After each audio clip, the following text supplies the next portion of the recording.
be fucking awesome. Come on, it's gonna be fucking awesome. You know the words. It's gonna be fucking awesome. That's it, see. It's gonna be fucking awesome. Yeah!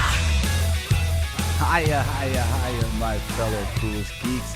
How you doing? It's me, your friend, Care Bear Stare, Jesse Blaze Snider.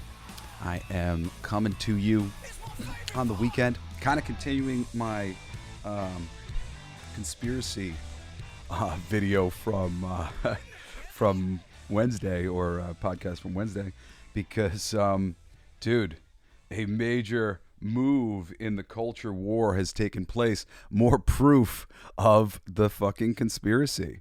The major studios, led on some way or another by Bob Iger and Disney, have pulled all of their advertising out of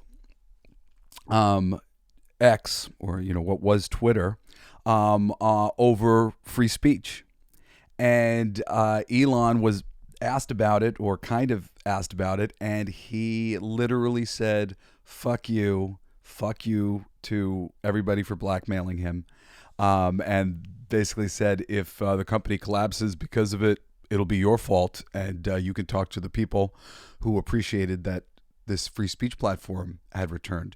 And honestly, I left Twitter a long time ago. I left Facebook. I left social media. Just hated it. It got so toxic. I was talking to somebody last night.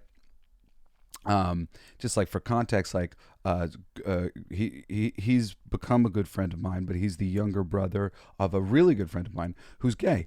And the people I find in large percentage who are actually like affected by so much of this hard push to the right, especially like in media and stuff, are very aggravated by it, by the quality of the inclusion, by the quality of the representation. There's a total tokenization that is going on that is terrible, because the more you identify all of your casting by their ethnicity, the more that's what they become.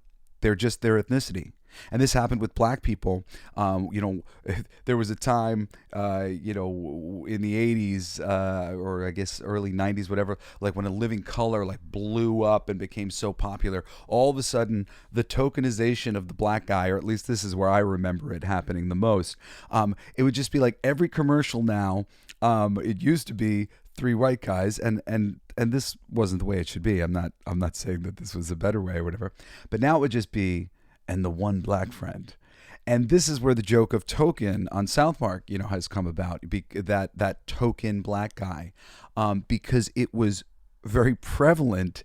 You could see it in ads, you could see it in films. A group of three friends, instead of defining who they were, one of them would just be black. And they would be black in this very typical kind of way, where I think I've talked about before. I've been in casting my whole life, voiceover, so many different things, and they really, like, if you're a black person who has any sort of regional accent, you'll struggle in casting. And this is something I've talked to my friends about, who are black and have to deal with this shit, and they have to put on a voice. So they may be from Long Island and say coffee or whatever, you might say, if you're from Long Island. And when they go on an audition, they got to be like, yo, how's it going? Yeah. Mm-hmm. What? Yeah, I don't know. I told you that bitch crazy. That's what I love to say. The Chris Rock line when he's listening to his girlfriend. If you've never seen some of the great Chris Rock stand-ups, oh, man. Go. He's listening to his girlfriend. He's like, the things that you say, you go, what? No way. Tell me. You're kidding. I told you that bitch was crazy. And that's the last thing you say, because every girl's got another girl in her life who's just fucking crazy. Told you that bitch is crazy. Why am I talking about this? I don't know. I have to go back and find out. Oh, yeah. So it's just the tokenization of black people first. And everybody now. Everybody's just token. The white people are token now, too. The white women are strong, feminist women, and all the men are simps and, broken. And everybody's a trope. Everybody's a trope. And when everybody's a trope, it's the death of fiction, man. It's the death of fiction. All good things come to an end when everybody is a trope.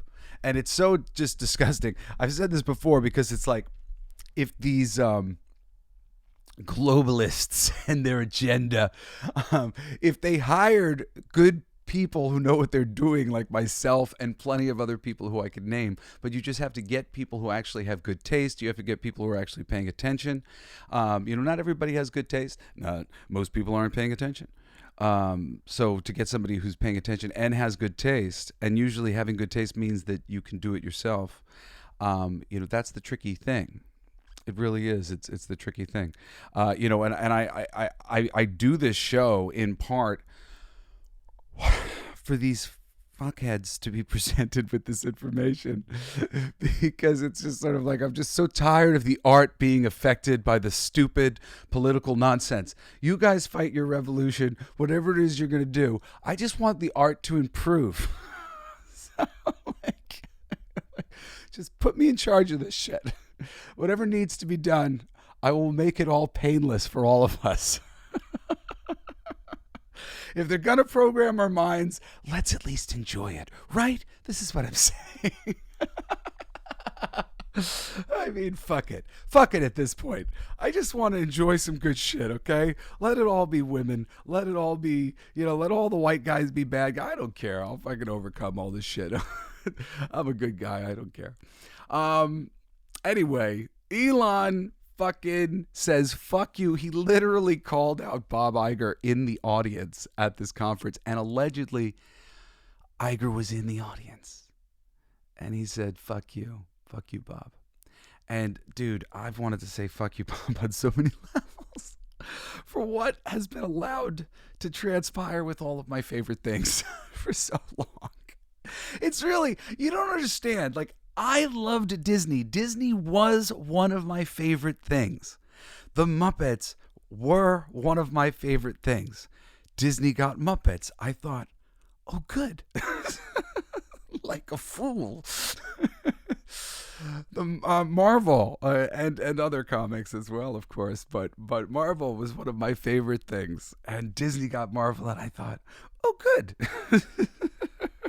And Pixar was always kind of in cahoots with Disney, but Pixar fully got Disney, and by that time I had learned my lesson, and I was like, I don't know. I feel like this isn't going to be good for Pixar in the long run, and it's not been good for Pixar in the long run, because I do learn from my mistakes, and this is why I'm good at the things that I fucking do. But yeah. It's pretty amazing. Fuck you to the Bob Iger right in his face, and standing up to this in admittance that it could crush Twitter, X. That is ballsy, and I fundamentally don't trust Elon Musk. But I like him, and I like everything that he's doing at the moment. But I just don't trust people who have this much power. It's hard for me. But I am very much down with what he is saying at the moment. And I am very much down for a balance in the conversation, both sides being able to be shown things. I'm somebody, who is a conspiracy theorist, and that means looking at all the information that's going on. I never come to a conclusion about anything, as I talked about in the last show. That's the big problem. We don't have enough information to come to a conclusion. So people are just like coming up with random information. But as I said last time, even something like flat Earth, there is information there that is strange. And does it mean the Earth is flat? No, not necessarily that. But I'd love an explanation. And in every conspiracy, there are inconvenient facts that could use a good explanation. And for me, the moment like this conspiracy wall gets put up, you're barring the chance that we might ever get an explanation for what's going on here. Because something funny's happening. There's a lot of funny. I mean, just go look up, popular conspiracy theories or whatever, and you'll just see how many people believe how many different things, and why is that? What is leading them to? Don't just write this off. This is very important. Clearly, people are having experiences that are leading them to believe certain things that, don't line up with mainstream opinion. How do we reconcile these two things? That's what I'd like to see. That's what I come from on this level. But the conspiracy here is very, very clear. It's written into bylaws of various loans that are being given out right now and being pushed, and entertainment is wholeheartedly taking on, and it's this very forced and ham-fisted diversity that is going into not just the material, but the hiring of all the people, the directors and the writers and the producers and the executives. I was just reading this whole SEC filing or whatever it is for Disney, and just so much of what is there is just this huge emphasis on inclusion, and there's this thing that I really like. People need to understand, you're not pushing for inclusion in the NBA, right? Because you don't want a bunch of short white guys ruining the game, right? You want the best ones. And there are white guys who are in the game, but they're these Scandinavian monsters, at this point for the most part. But the game is being played at its highest level, and that is what we're asking for in sports. We want to see the game played at its highest level. Creativity is the same. We want to see the game played on the highest level. You can't be putting this sort of thinking into what you're doing. Should the door be open to new voices? Abso-fucking-lutely. But it should not be forcing those new voices. It should not be putting people on things or giving them opportunities past when they've shown they're not really the right fit for the material. They don't really like the material. The audience doesn't really connect with them, whatever it is. For me, I was always about a revolving door, or I don't know if a revolving door is maybe the right word, but like a continual attempt. Don't give up. Like I'm 41 or 42, 41. So I'm from when I was coming up, like looking at the business and stuff, from a time when things were flipped the other way and there wasn't so much inclusion, and you kind of had to like push for it. And I was watching it happen, and I was seeing that they were like trying, to get like new, more inclusive characters in, but they would keep kind of pushing characters that the audience had already said, nah, we don't really like them. And, I at the time I was just like, try again. Like, why don't they try again? I want to see them just like keep trying until they do get something that works, because I would like to see a more inclusive Marvel universe or DC universe, and because it's a moral imperative, just try it enough times that eventually something sticks, and all of a sudden we find something. And in the meantime, we'll have created a whole bunch of new and diverse characters. Maybe they won't be ones that like people like love completely, but they'll probably have some fans here or there, and they'll be there and available for other people to maybe reinvent them and do something with them, as often happens in comics, as we get the best things over the years, as over time all the best elements of the thing are distilled into greatness and new elements are added in to make it even richer and better. Batman is the product of like just so many dozens and dozens and dozens of brilliant creators who ultimately are responsible for why that character is the thing that we all know and love. It's like Batman. I mean, if you've read the comics, if you're only a fan of the movies, you're missing out. The comics just present a much different person. The movies and things that they do, they always tend to revolve around his love life, and the comics were never about his love life, as most comics are never about his love life, as why so much of this forced inclusion of LGBTQ sort of characters, again, not that the characters are really the problem, it's just the way that they're doing it. They make it all about like what they're doing in their private life. And like Spider-Man's not about really like his private life on that level. Captain America, Batman, there's none of it is about their sex life. It's just sort of like it is like they are straight and you are gay, cool, but like what are you doing about Lex Luthor? That's what comic books are about. The who they're in love with or what kind of people they like, that's a side bar that is very rarely brought up. You know, occasionally you get an issue dedicated to like the romance of a character and the thing, just to like tie them together a little bit or whatever. But not like what's going on in the books now, where they really seem to revolve around their sexual identities when they're anything other than straight. And that's this is again, this is a ham fist, sore thumb, not the kind of representation that you want. Like if you're out there and you're LGBT, I'm technically LGBT. You know, like I present as gay, or I mean, as straight or whatever, and I am straight, really. But like I'm, what do you call it? I'm gender fluid. Like I always kind of felt like a girl, and like for me, I discovered and got into reincarnation as a thing, and that really explained a lot of things for me. And now I'm under the suspicion that I was a little Native American lady in my last life, which is kind of why I came into this life kind of going like, oh, but I feel like a lady.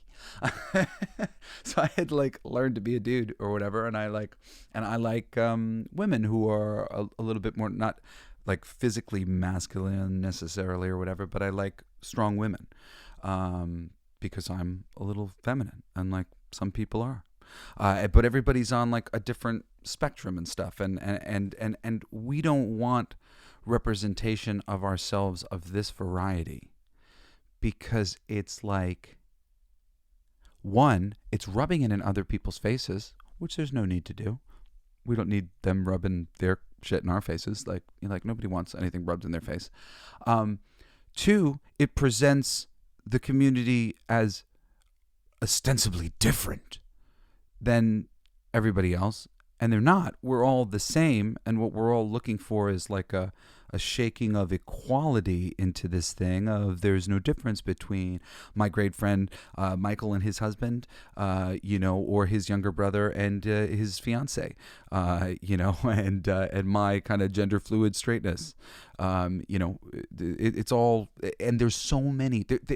This list, it's a joke. This LGBTQ, it's a fucking joke, guys, because it goes on for forever. There are so many variations of us, of people who are just a bit different than normal, you know, or don't feel exactly normal. I never felt exactly normal, but I never felt a desire to put this gender fluid label on it. Like, I don't even like talking about that, because I think it's like sort of kind of divisive at the end of the day, and like people don't really need to be like all up in my business like this. But I feel like it's worth talking about now because of the way the conversation has gone, and my connection to everybody who's different or has ever felt different. I was raised in a really colorblind and open home where I never thought anything about these things, and like I had to learn in school about like racism and all this other stuff. I remember coming home to my mom going like, so people used to like hate each other because of their stupid skin color? I remember doing that. And my mom was like, yeah, it's fucking stupid people on the planet. Like, it's also stupid because it's so small. It's so small to hate anybody for any arbitrary reason like that. It's just like, oh yeah, that's why you're gonna like, ooh, because of this, like does that make you feel better about yourself putting them down because of that or whatever? Like, it's just it's stupid. It's all stupid. So yeah, man, look, I like free speech. I know a lot of people feel as though on some level these things should be reined in, but for the exact same reasons why you don't actually take people's guns away, and why they were given to us, was because you sort of have to be able to give trust to people. You have to be able to give people freedom. People operate best when they are living under trust and freedom. And when they are not, they live in misery and they fight back and there's revolution. And you can't contain free will. You can try to guide it and encourage it and whatever else. But, the reaction from the right and the middle and plenty of the left to the hard left running the show and forcing a lot of things is it's universal. It's not about one group of people. It's that same thing of like the gender or sexual fluidity or whatever it might be. Like, it's a range. No one Republican is the same. They're all different, every one of them. And it really, like, damn you if you're out there and you're just putting everybody into one box like that, because it's just not fair. It's not fair to the world. You need to learn to be more empathetic than to just be like, well, all these people are this, and all those people are that, and all those people are that. Wise man, my good friend's father, once told him that in every bad neighborhood, there are good people. And in every good neighborhood, there are bad people. And it goes across the board in every religion. There are good people, there are bad people, there is a range. It's so much more than just, okay, well, there's the three good people. There's the three good people, and there's the followers, and there's the one who's confused, and there's the one who's really a bastard. That one, fucking bastard. Unfortunately, a few bad eggs will bring the whole thing down. Women love to complain so much about men, so much of like the complaints that women have about men ultimately seems to, when you look at statistics on like dating websites and whatnot, boil down to maybe 15% of men. Like, because only 15% of men are dealing with all of the women because they're playing games, or because they're actually this small itty-bitty part of the totem pole that a lot of the women are looking for in safety and money and strength and whatever else. But that small group has so many people vying for them that it's easy for them to obviously be less than, I don't know, faithful, or be bouncing around and breaking hearts or whatever else. And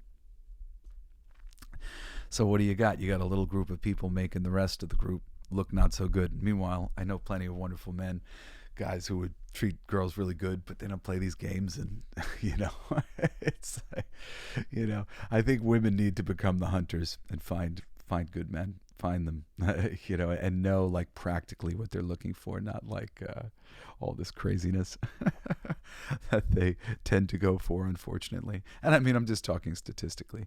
Granted, like, I'm a different kind of guy. I never deal with typical type women, but when I watch like lots of these things and you see so many groups on large of these statistically, like women and men, it's just always so funny to me.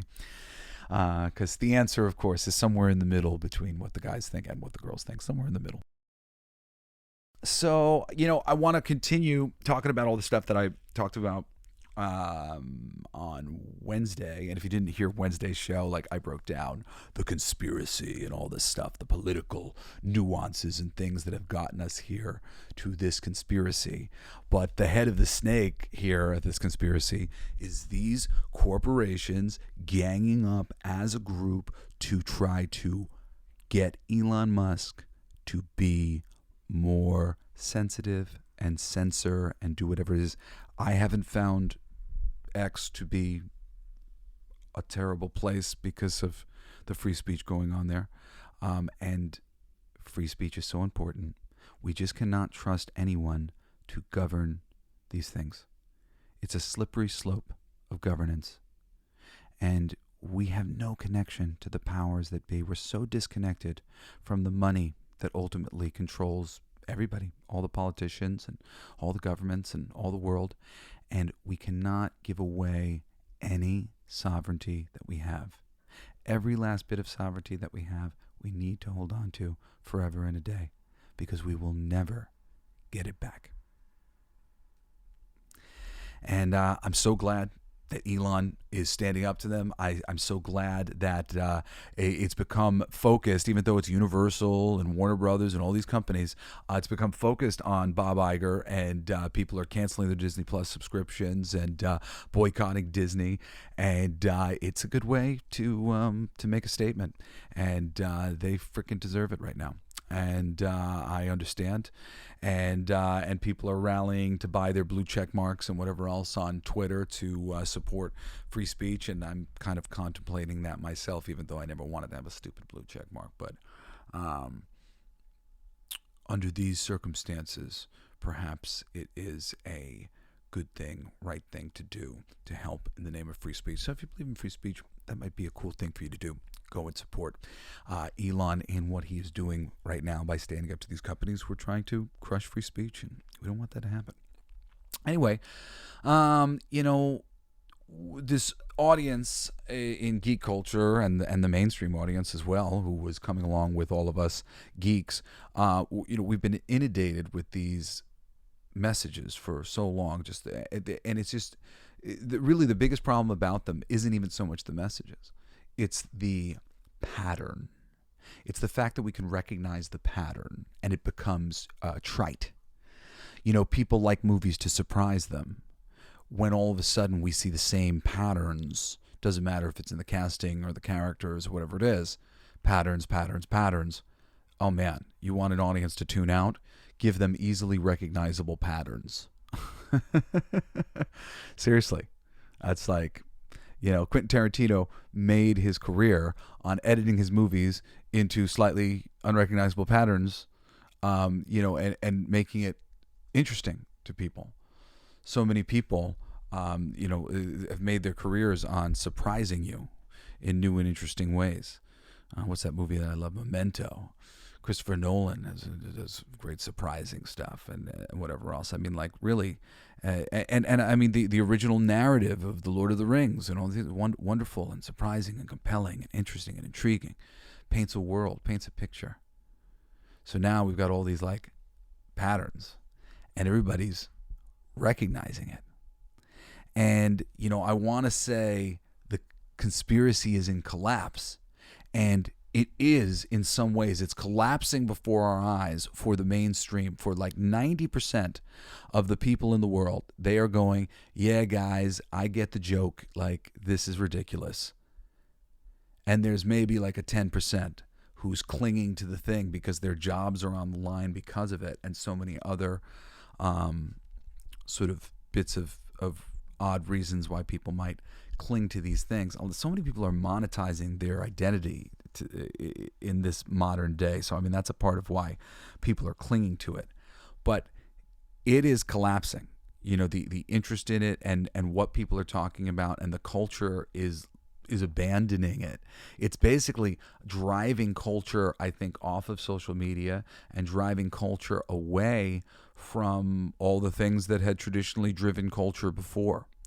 And, if they're not careful and don't change up, even though there are some signs here or there of changing up, and I'll go through some of this stuff in a second. But, if they don't, they're in a lot of trouble. Now, after being gaslit and called every sort of ist and phobe, exactly like the Democrats do to the Republicans. And of course, many of these ists and phobes don't identify as Republicans. So what are you doing? You're forcing people who are Democrats into like a Republican position and into a contrary position. You're dividing up people who were on your side a second ago. Very funny how you can see the bullshit so clearly these past bunch of years, paying attention to both. If you pay attention to politics and geek culture and entertainment, it's just the exact same thing's been going on in both places. The way Trump has been demonized, it's very similar. I have my problems with Trump, but dude, we didn't go to a war, and he lowered the price of insulin. That is sadly more than I can say about any other president I've ever had in my lifetime. I'm just speaking facts. Like, there's nothing good to say. Nothing. It's just gotten worse with each president as they sign some new large sweeping bill that adjusts everything in just a way that makes the powerful more powerful and the people on the bottom less powerful and less financially stable. It's crazy. This is the world we're living in. And if you pay attention, you see. But through that, I just want us to have some good fucking art. So there are some signs of life.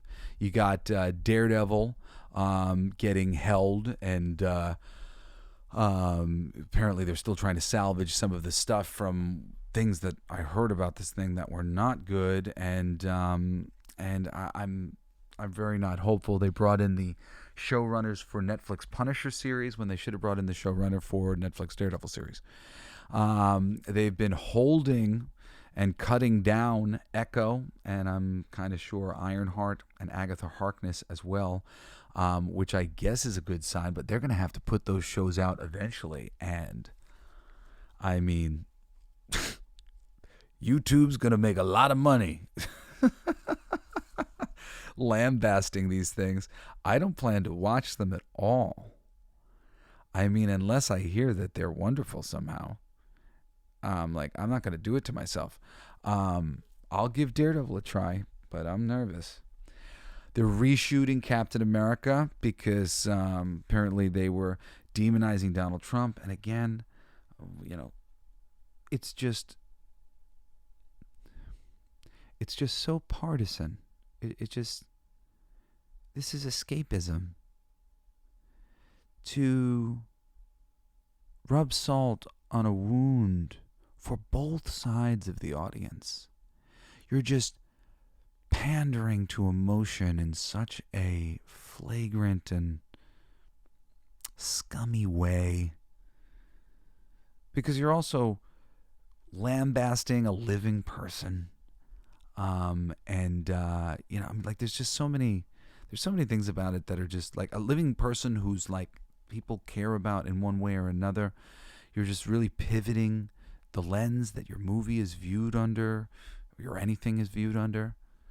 It should always just be like two eyes looking into the world. And things like that shouldn't come into play because it really does change your viewing experience. So I'm glad to hear that they're reshooting it. I mean, are they going to be able to salvage it? What are they reshooting it into? I mean, I don't believe in poking holes in existing things. I've done that myself. I spoke the other day about my work at DC for Dead Romeo. My initial pitch and story outline was, how do I say this, was like sort of based around Dante's Inferno. And that was underpinning the whole thing. And there was some very interesting and subtle mechanics to the story that came from this Dante's Inferno thing and this Dante's Inferno view of hell and mapping out DC's hell in this way. That would be very interesting. And they didn't make me gut the Dante's Inferno thing immediately, but they did make me immediately. I had to take out the existing characters because there was characters in DC's hell that I wanted to use, like Lobo was dead at the time, and El Diablo, and Jonah Hex, and Manchester Black. All these characters were dead, and I wanted to bring them back to life from hell, from a different ring of hell, and I had chosen which ring of hell they were from. So first I had to change that, and then I had to change something else, and then I had to change. They wanted me to maybe do the Dante's Inferno thing in a Lobo series instead of doing it in this vampire series, and they just wanted me to make it more a straight vampire versus vampire romance. And I knew that the audience was just not going to be super freaking into that. And I was just like pulling all these things out of the thing. And then by the end of it, I remember reading an article about the series, and I was devastated because I felt like they were so right. Like there was a review of it, and I was like, oh man, they're right. Because the answer to their question of like, what's this about, was revealed at the end. And I had only revealed it at the end was because there was so much going on in the series previously with the Dante's Inferno elements that it was sort of like it wasn't necessary to add it in so soon, because there was major points of interest at play. But now I didn't have any major point of interest at play except for my ending that I kept as my ending, and that should have been my beginning, or the ending for my beginning, and it devastated me. But like you really, it's hard to have perspective on things once you start reshooting, once you start rewriting and readjusting. It's really always better to kind of work stuff from the ground up. Granted, sometimes this process works itself out, and the many cooks in the kitchen magic of Hollywood tends to be that this gets done and maybe half-assed, and that gets done and maybe a bit better, and that gets done a little half-assed, and that gets done a little better, but by the end of it, somehow it squeaks into home plate and everything's okay. But in comics, there's a lot less moving parts.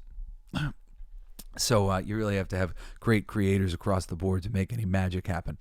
So what else you got? You got Dave Filoni, James Gunn. These are signs of life. Dave Filoni, I don't believe. So much of the speculation is that Dave Filoni has been sort of brought in as like a puppet of Kathleen Kennedy, and I can't help but believe that. At least be suspicious that that's true. And I didn't watch Ahsoka. I was really let down by all of the Star Wars offerings. The only thing I plan to come back for is Andor Season 2. I loved Andor, and I loved Rogue One. But I don't believe that Filoni is going to be able to turn the ship around. I don't think this is enough change. I don't think these are the droids we're looking for. Yeah. I don't know. I could be wrong. I want to be hopeful. But based on people's reaction to Ahsoka, and I mean, I say that too, even amongst hardcore fans, they didn't seem super enthusiastic about it. And now we got James Gunn taking over for DC. And apparently James Gunn was forced to add all these additional characters into like a young Smallville Superman. But now the way it sounds like we're not getting like a young Superman. We're getting like the Superman that we're going to get. But he's in a world of superheroes already is the fucking problem. You don't introduce Superman. Superman's got to be the first. And I don't know. I'm hoping that James gets that right. I'm not very hopeful about James Gunn's reign here at DC. He's a brilliant creative person, no doubt. But there's a lot of odd things about it, and there's sort of like the rumor that to a certain degree the head of Warner Brothers Discovery has just sort of put him here in this position to make the company look attractive to somebody when he sells it. And it's an interesting concept. It's so weird how like James Gunn being brought in and everything, it cannibalized all these other movies. I still think that Aquaman's going to do better than people expect, but man, like the projections for it are very low. But I'm interested to see it. I don't know. Is it hope? Is it signs of life? James Gunn's thing doesn't feel like it right now. There's still more seasons, or at least another season of Rings of Power coming, so that's not exactly hopeful.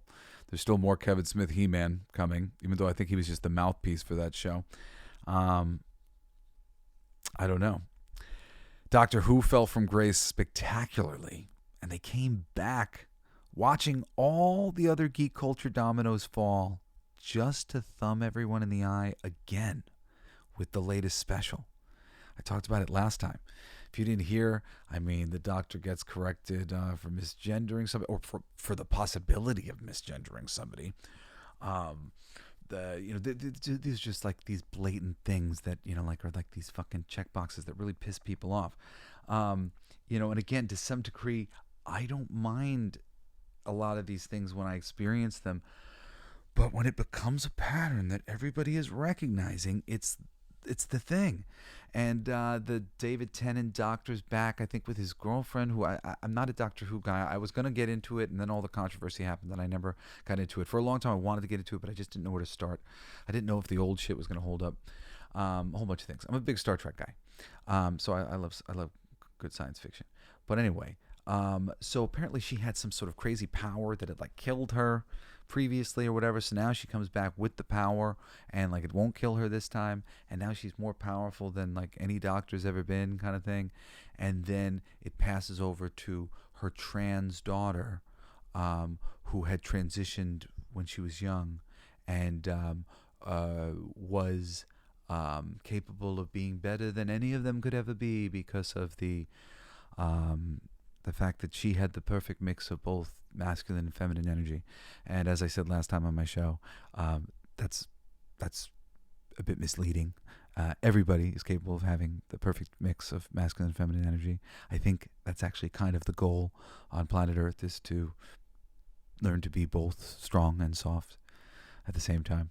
I think that's what's called a well-rounded person, and not just a trans person. So it's a little misleading. But they took the bad guy, famously in a wheelchair, out of the wheelchair because they didn't want to suggest that handicaps were evil. A lot of things. They just kind of really quadrupled down on, hey, audience, you're not liking this? How about some more? And oh boy, YouTube's having a field day. And I think their audience is going to drop off dramatically for episode number 2. Yeah, I said I'm getting back to my notes. No one is going to watch the next episodes. Their ratings were only marginally better than where the last season of the most poorly rated Doctor Who ever had left off. Okay, so no one's going to be watching. Or the one after that, even less. I think they're doing like 3 specials. This show is getting lambasted everywhere by everyone representing the culture. Even on the other side too, it's not just being lambasted by that, because it's like a lot of it's very ham-fisted.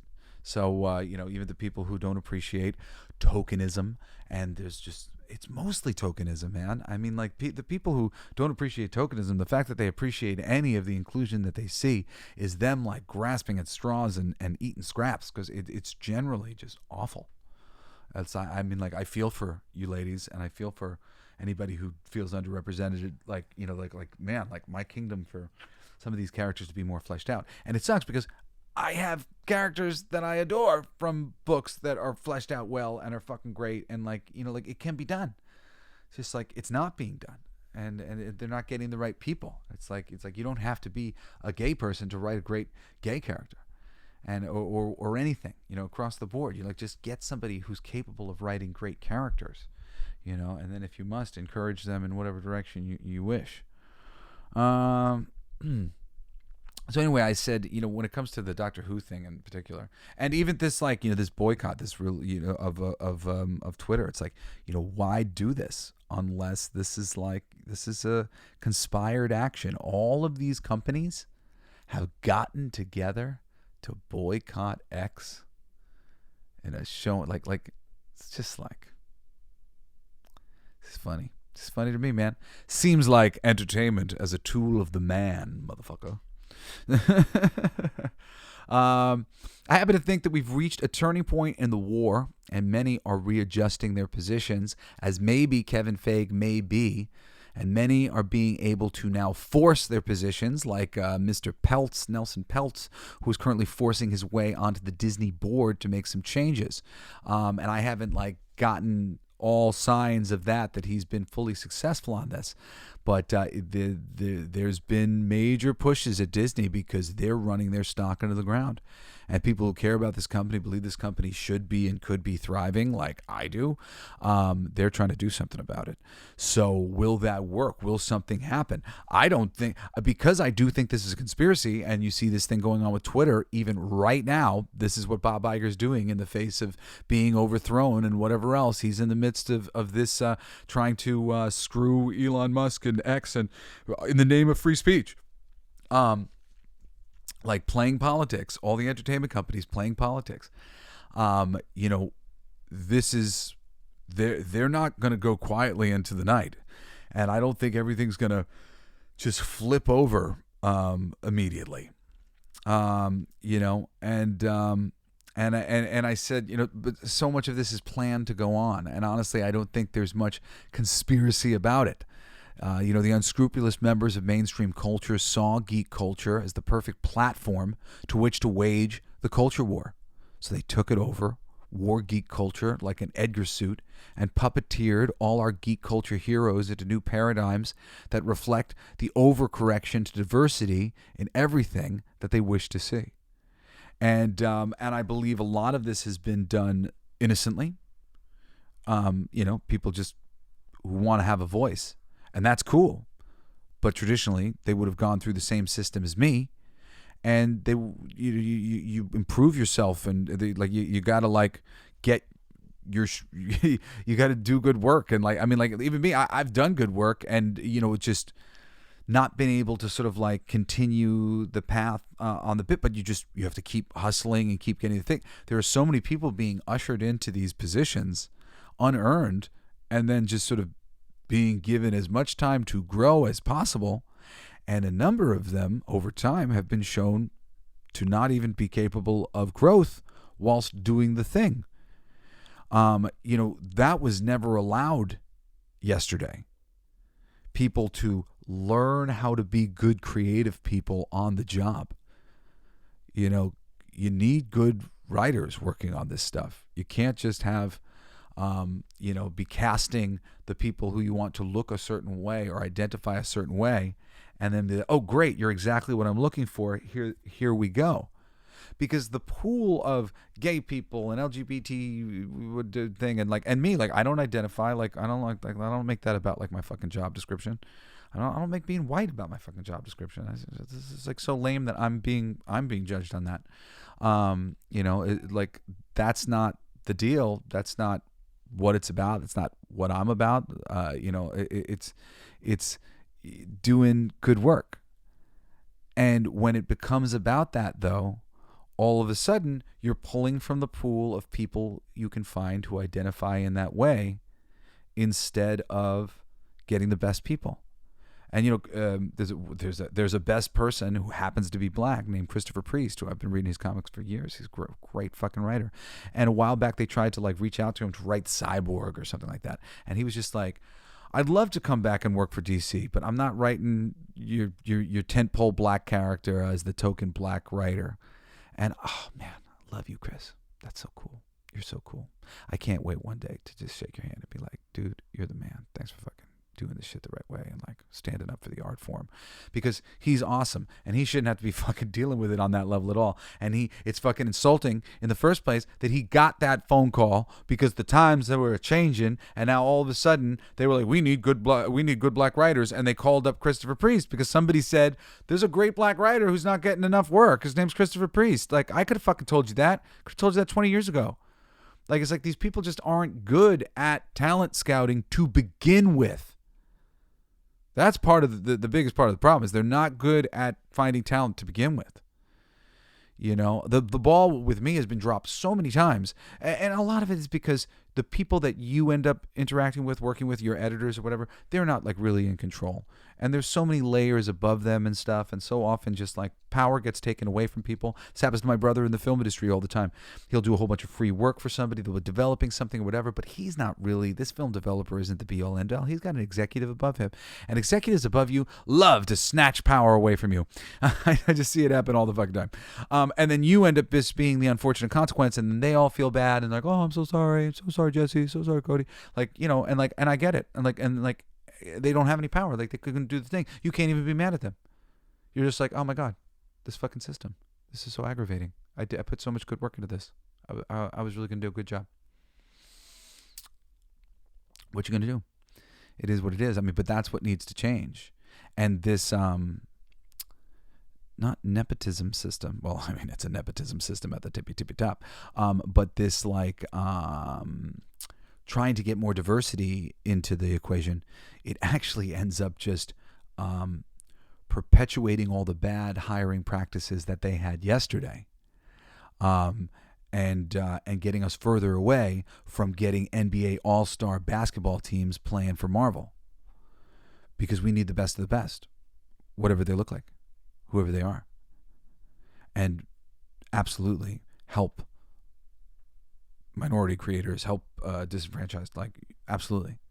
But don't forsake the mainline, material. Don't forsake the heart of the Marvel Universe and hand it over to novices in any way, shape, or form. I don't care how much their voice needs to be heard. Let them write some independent stuff and win some awards about for all the good work that they're doing, talking about all the things. There's a system, and I don't love the system all the time, but there's certain aspects of the system that are reasonable and are there for a reason. I see so many young writers who are just so stupidly, ignorantly not willing to learn or read the greats and to study, to be wonderful. And if you really want to do this for a living and be wonderful at what you do, that's what you got to do. No doubt about it. You got to study and work at it. And if you don't, you're going to be left behind by those who do. Or just embarrassed by them. Embarrassed by them.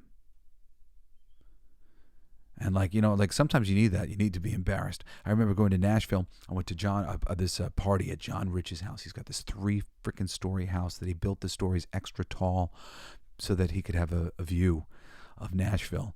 And he's got the 3rd floor is a freaking concert hall. And he had all of these musicians, people on his labels and friends and stuff like that. And I was with my father. But I was invited by friends shout out actually to Charlie Panicia, who's one of the producers of this show. Ultimately, he helped put this together with me in the podcast playground. One of my best friends, and so I went out to see them, and I saw my father. And I'm always blown away by my father. He's one of my biggest inspirations. But I was blown away by everybody. I was crying.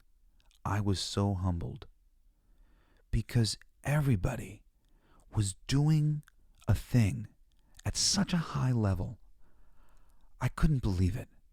There was this one guy, he did one original and one cover song, and they were both these storytelling country songs. And they were the most beautiful stories I'd ever saw sung on a stage. I wish I knew what the fucking songs were called. I was just mesmerized. I was like, wow. And I thought, I need to take my ability to tell a story in a script, in a comic book or a novel or film or whatever it might be, and I need to utilize that storytelling ability in my songs better, the way this man is, because I'm so impressed by this. There was a girl who came up. She was this skinny little blonde thing, and she sang like I imagined only giant fat people could sing. Where they it's well, they do that because you see, I don't know.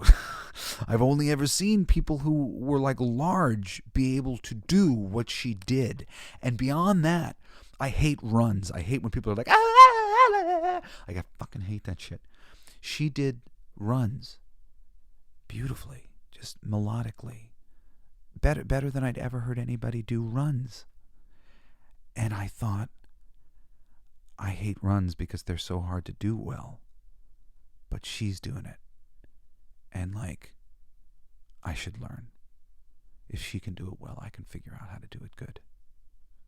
And the whole night was just the most inspiring thing I'd ever seen. This other dude, my friend Sinister, shout out to Sinister, he was up there with Cowboy Troy, the rapping cowboy, and they did this mashup of awesome kind of rockin' rap songs, all to the tune of Walk This Way, or maybe Ladies Man. I don't remember, but it was just this mashup to one great song, and it was just one great hook after another playing. They were on stage for 8 minutes, and you wanted them to stay for another 3.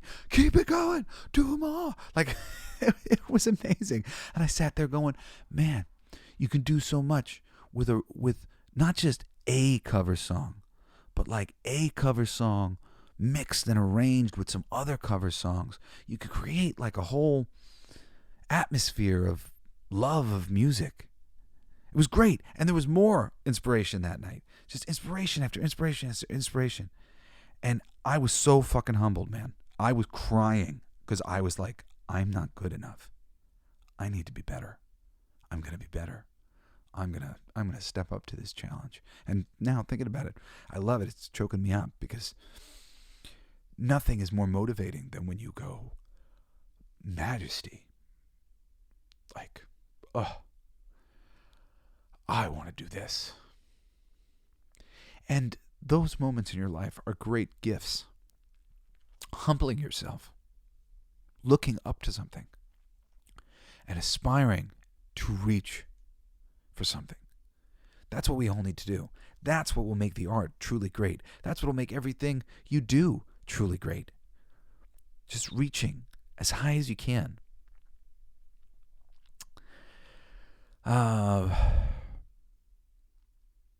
I've said before, I've said again, diversity is a wonderful thing. As a writer, you're always looking for diversity amongst a group of characters to enrich and separate each character from each other. But this diversity should never be achieved by claiming long-loved existing characters and forcing them into a new direction. New characters are always welcome, and it would be great if they were all quite diverse. Blue and purple and all the shapes and sizes and colors and everything. Just don't piss on the past and tell us it's raining. That's why this is a conspiracy. A plan, a plot, and it didn't work. So fuck you, all you big, powerful financial interests. And I'll tell you, I wrote this fuck you before Elon Musk did. So just saying, I'm out there on the leading edge. This was all part of my show, supposed to be part of my show for Wednesday, but like I went over, and I'm like probably gonna go over just a little bit today too. So fuck you, all you big, powerful financial interests at the tippy top of all things. You struck at the heart of geek culture, but you missed, baby. And we're going to come back with a vengeance, with you or without you. And I guess that's really what I have to say about it in terms of like what's going to happen. It doesn't matter if they change up or not. We're changing up. And we are going to build a community of like-minded people beneath your feet. And we're going to take over doing what you were doing. And you could have taken our money yesterday, but you're not going to take so much of our money tomorrow. And I think that's a geek culture promise from the coolest geek alive. It's just to make it extra cheesy. Anyway, I want to end this with a positive note about the wonderful way that characters can be introduced and elevated and promoted to find and establish an audience the right way, and how something like Miles Morales Spider-Man and Gwen Stacy Spider-Woman has generally gone over great with fans and led to great success for the company and Sony Pictures. The biggest problem here actually is with their plan, is that they didn't go about this the right way. When you hire writers whose primary interest is ideology, those writers don't spend as many hours trying to be really great writers. They are there for the ideology. And the quality of their work has been showing over the past decade, as these people have pushed their ways into positions of power, because the powerful and them wanted to say the same things. And a lot of these people have been politically radicalized by these same powerful interests through the promotion of the most extreme liberal politics on television and across social media. Great writers could have actually helped them do what they wanted to do, but they didn't know any better. Corporations corporations ruin art. I think my friend Chris Gore says that a lot on his channel on YouTube, Film Threat, and it's true. Corporations ruin art. But there's this wonderful system in place that can be used in the future, hopefully with a more balanced hand behind it, a hand that hopes to entertain and inspire everyone, no matter what their political position may be. And that's the last of what I wrote, but I left it for me to tell you about it. And, that system is the system that's existed in comics and has existed in novels. People who aspire to be writers go and we pitch companies, and we eventually will get opportunities if we get good pitches or if we can develop some relationships. The audience buys or doesn't buy. The books are reviewed. The books aren't reviewed. Usually you won't necessarily be bought the first time you put something out, but people will read it. When buzz comes back, buzz is good, buzz is bad. and this is how you make it in the world. As more buzz gets your work, you get more pitches that appeal to the writers, the editors and the people in the system, and the audience validates the thing. Marvel can just keep putting out new books with black characters. Eventually, the audience will tell you that it likes it. The audience is not racist. The audience is not sexist. The audience is looking for concepts that it finds interesting. There are plenty of women that men have been very, very happy to follow, especially in anime that just proves it constantly that, like, dude, like, we'll totally follow a female character if they're compelling. We love Sigourney Weaver, we love Linda Hamilton, and those characters were given to us as wonderfully compelling leads. And there's plenty of other people who can do that for us. It's not a limited thing. And in comics and in novels, you have the opportunity to give opportunity to many writers, not just this one person who matches the color and the audience doesn't really seem to like them. And give us another. Please, give us another. Give us another. Give us another. Give us another. If you're going to force the diversity and ham-fist it in, well, don't just stick with the first ones you pick because you made a relationship with them if the audience doesn't like them, if the audience is not resonating. And the literal collapse of the comic book industry is happening right now because the audience does not like most of the writers. The writing. It's the writing. People aren't reading the books. The collector's market is what's holding the industry together at the moment by a string. Get good writers, get good stories, then adapt those great stories from those great writers with other great writers, adapting them lovingly, trying to give us the parts of the stories that they liked. I mean, Marvel and DC can always go back because there's just years and years and years and thousands of stories that they could fucking tell.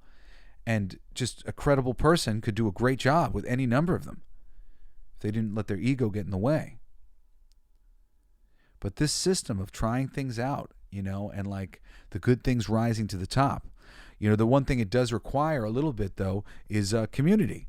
And, a great community is forming. It's being forced to form because of the shit art that's been being crapped out for so long from so many different companies. So now everybody's just going, I want to see better things. So I'm going to make better things, and I'm going to make community, and I'm going to dedicate my life to making sure that people who make things like this that I love or would love are supported. And I salute every single one of you out there who are doing that. That's what I'm doing. That's what I'm doing with my company, the Blacklight District Studios. I was just mentioning that I had to changing the name of my company because I had multiple companies and I'm just shrinking it all down to one thing. So now last minute I'm having to readjust all my trim for King of Kings #1 and all this stuff, which if you're out there and you're waiting for it, it's coming. I'm sorry. It's going to be definitely, I'm still waiting to get on the list for the thing. I'm hopeful I'm not going to be too long on the printing list, but whatever. Anyway, that's all I got for you today, my coolest geeks. I'm your passionate geek culture commentator, Jesse Blaze Snider. You can write to me at jesseblaze@jessesnider.com. I love you all so much. I really do. Care Bear Stare.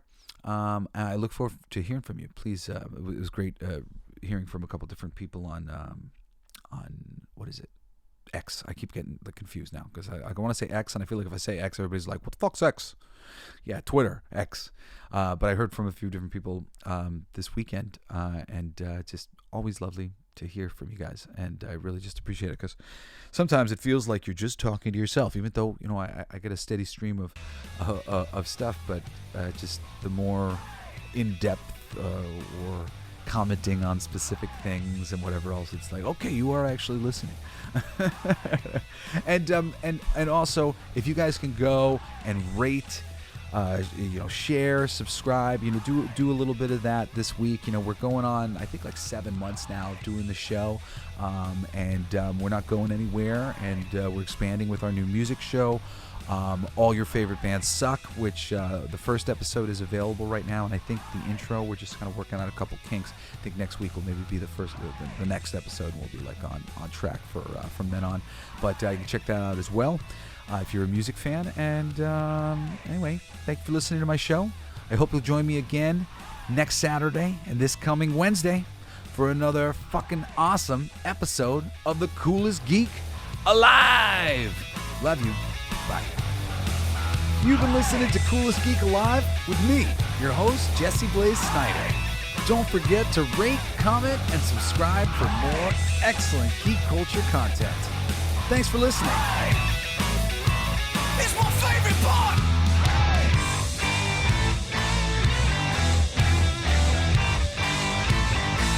Isn't that heavy?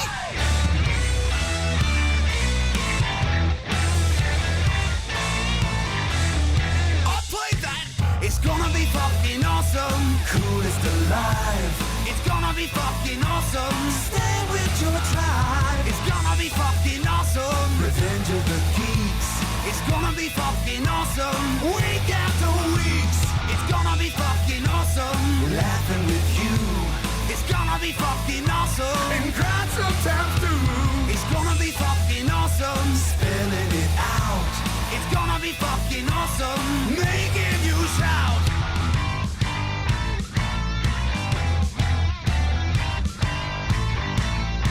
I'm a genius. I got lyrics coming out my bum for days.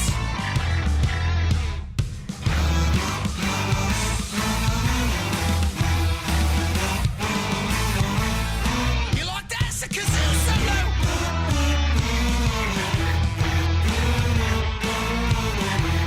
I played that too. It's gonna be fucking awesome. Talking some shit. It's gonna be fucking awesome. Living your shit. My voice is fucking awesome. Food in our mouth. It's gonna be fucking awesome. Get in the mouth. It's gonna be fucking awesome. Tell all your friends. It's gonna be fucking awesome. Call right or text. It's gonna be fucking awesome. Raising the bar. It's gonna be fucking awesome. Straight to the stars. It's gonna be fucking awesome. It's starting soon. Straight to the top. Passing the moon. It's gonna be fucking awesome. On with the show. It's gonna be fucking awesome. Ready, set, go. It's going to be fucking awesome. Fucking awesome. It's gonna be fucking awesome. Just wait. You'll see. You'll all see. The podcast playground. Hooray!